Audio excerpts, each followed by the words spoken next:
Michigan house oversight কমিটির এক রিপোর্টে মিশিগান স্টেট পুলিশের শীর্ষ নেতৃত্বের বিরুদ্ধে গুরুতর অভিযোগ আনা হয়েছে। রিপোর্টে বলা হয়, পরিচালক কর্নেল জেমস এফ গ্র্যাডি দ্বিতীয় এবং লেফটেন্যান্ট কর্নেল অ্যামি ব্রিমাকম্বের নেতৃত্বে বাহিনীর মনোবল কমেছে এবং কর্মকর্তাদের মধ্যে আস্থার সংকট তৈরি হয়েছে। বিষয়টি নিয়ে তদন্ত চলমান।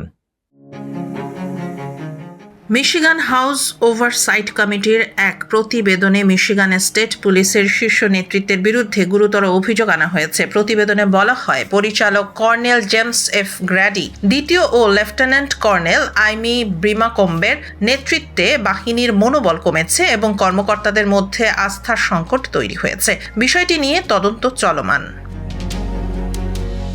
মিশিগান স্টেট পুলিশের শীর্ষ নেতৃত্বকে ঘিরে গুরুতর অভিযোগ তুলেছে যুক্তরাষ্ট্রের মিশিগান হাউস ওভারসাইট কমিটি। কমিটির এক সাম্প্রতিক প্রতিবেদনে বলা হয়েছে, বাহিনীর ভেতরে কর্মকর্তা ও সদস্যদের মনোবল চরমভাবে নেমে গেছে এবং নেতৃত্বের প্রতি আস্থা মারাত্মকভাবে ক্ষতিগ্রস্ত হয়েছে। প্রতিবেদনে সরাসরি দায়ী করা হয়েছে মিশিগান স্টেট পুলিশের পরিচালক কর্নেল জেমস এফ গ্র্যাডি দ্বিতীয় এবং লেফটেন্যান্ট কর্নেল অ্যামি ব্রিমাকম্বেকে।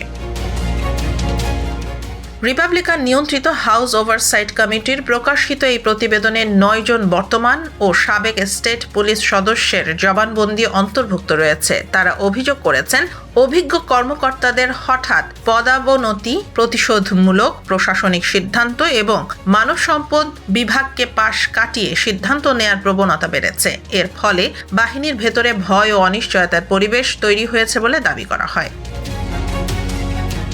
গত মে মাসে Michigan state police troopers association ও কমান্ড অফিসার্স অ্যাসোসিয়েশন নেতৃত্বের বিরুদ্ধে অনাস্থা প্রস্তাব গ্রহণ করে, যা এই সংকটকে আরও সামনে নিয়ে আসে।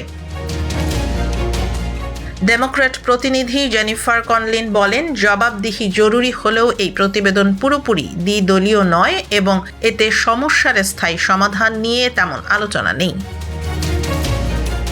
এদিকে মিশিগান স্টেট পুলিশের পরিচালক জেমস গ্র্যাডি এক বিবৃতিতে অভিযোগ অস্বীকার করে বলেন, তিনি বাহিনীর সদস্যদের সমর্থন ও জননিরাপত্তা নিশ্চিত করতেই মনোযোগী। বিষয়টি নিয়ে তদন্ত এখনো চলমান।